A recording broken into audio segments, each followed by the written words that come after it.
again say that what happened in Ayawaso was a difficult situation. Everybody and the party took a position on that, and that was why they set up the committee. The president also condemned, if you want, what happened in Ayawaso in the letter that withdrew or recalled Baba Jamal from Nigeria. The parliament also deprecated what was happening in Ayawaso West constituency. Ayawaso East constituency, and so it is important to put it in a better light, in a light that shows clearly that the party as an institution, parliament as a body, the presidency as head of government took a stance against what happened over there.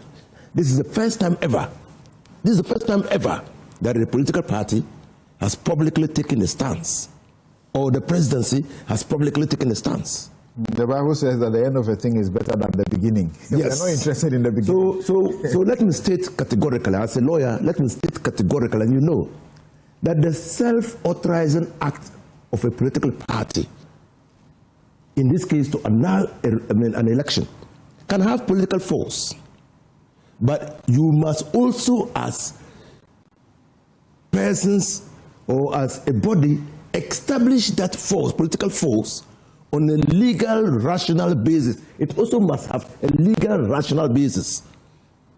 And if it doesn't have, you compound the problems. You might be attempting to solve a problem, but you invite many other problems.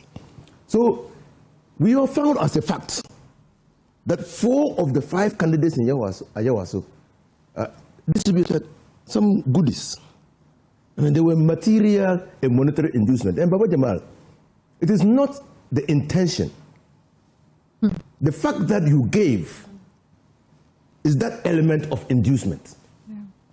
That is it. The fact of giving consequent upon an election primaries is that element of inducement. He actually tries to rationalize the timing when the gifts are given. Well, so as a committee, we were not moved by that rationalization. He rationalized it before us, but we're not moved because you came back from Nigeria to contest. And in the contest, you gave out things. I mean, when you were in Nigeria, you didn't send TVs to East Western constituency. I mean, so we were not moved, okay? One of his, I think the lead for his campaign team said that Baba knew nothing about it, but there were people who loved him who came together and brought that surprise because on the day of the election, they got panicky because other people were also... So, like I said, so again, the committee found as a matter of fact that the only reason Baba's name is prominent is because of his status, the recall by the president, the fact that he's a public officer. He also won the elections. So he had some kind of sympathy from other people because he won. Because almost all the other candidates did exactly the same. Okay, so some distributed motorbikes, some distributed TVs. I mean, ice chess, laptops, clocks, whatever, rice. So we found all that. But you see, that's why I asked for Oliver when I came here. I've been reading Amita San's The Idea of Justice. And I said, look, so will justice be served? But this was not in the report. If 3 people have done the same thing, one of them has won, and you're punishing the one who... Strawberry, coconut, and chocomo. This advert is FDA approved. Why couldn't you punish all? How do you punish all? We're going to do an annulment. Annulment will only mean that the winner is no longer the winner. And the people will lose their membership. That's also punishment. Yes, so, but that is a matter that the party will take up. Okay? So what do we do in the circumstances? So we looked at all that the pervasive occurrence of vote buying, inducement, monetary inducement, and material, sharing of material items. We thought that compromised the integrity of the process, the elections. We thought that there was a likelihood that the elections did not throw up the person who ought to have won, fairly and freely. But And so we recommended that the party could annul the results. But we drew attention to the legal hurdles that they have Which are that? Which are, number one, jurisprudentially, can a political party annul elections, internal elections, supervised by the Electoral Commission and certified to be credible, arising out of a free and fair election? Can the political party do that?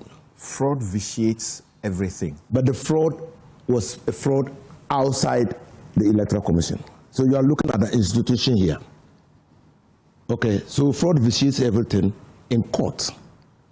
So if you have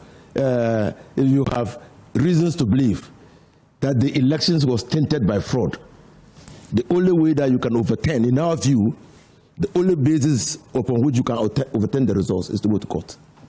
Because it's a prima facie.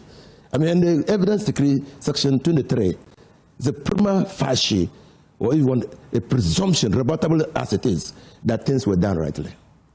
Two, governance issue. You see, you have a state institution established for the purposes of supervising for the purposes of conducting public elections.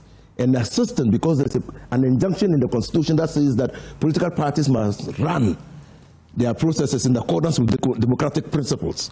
And that includes respecting state institutions, the decisions of state institutions. Now, so you will find that if the party says, I want to annul, and goes ahead to annul, what does it do to the credibility, integrity of the Electoral Commission? What does it do to that?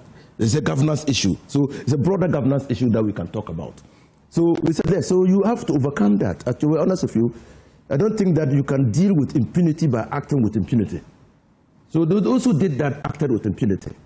There must be a sound legal foundation for annulling the results. And so that was what we came to. The second thing we came to was that we looked at the whole constitution of the NDC. The nearest to the invocation of a power of the party to annul or deal with a situation like what occurred in the Ayawaso East constituency was a referral of the matter to the National Executive Committee. Because the Constitution provides that where a matter is not provided in the Constitution, the National Executive Committee can provide for the matter and the way it should be dealt with. That was the nearest, because we didn't find any entry in the Constitution, any provision in the Constitution that gave the... And I understand perfectly. I understand from governance perspective that probably it is because of the very nature of elections and the consequences of an annulment. Then three, we said, well, there are practical issues too that you must consider. You must consider whether or not the party wants to contest the Ayawaso East constituency elections. Because the next day, we presented a report at 4 o'clock. The next day was the day of filing. So you must take that practical, rational consideration whether or not the party wants to contest. I don't know about your constitution, but the NPP constitution, it allows them to appoint who could be a parliamentary candidate. And as you said, your NEC has the ultimate power. It could decide that we are handpicking somebody and sending that name to Electoral Commission the next day. That could happen. So it could happen.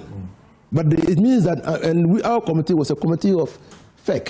It was not a committee of NEC. So the report was presented to FEC, the Functional Executive Committee of the party. So it was left to the party to decide that they were going to escalate this matter to the National Executive Committee to take a decision. I'm only pointing out that a suggestion that because you were a day to filing, this was the only way to maintain Baba Jama. I agree entirely with you. Because we looked at the process. Out of that. We looked at the process. We said, well, so we were established by the Functional Executive Committee. We presented our report to the Functional Executive Committee. We sort of indirectly told them that you don't have, according to the constitution of the party, you don't have the power to take a decision on this matter. You have to escalate this report to the National Executive Committee. Right. So we brought all this to the attention of them and left the report with them. Okay. And they took a decision of what they wanted to do. Okay. Yes.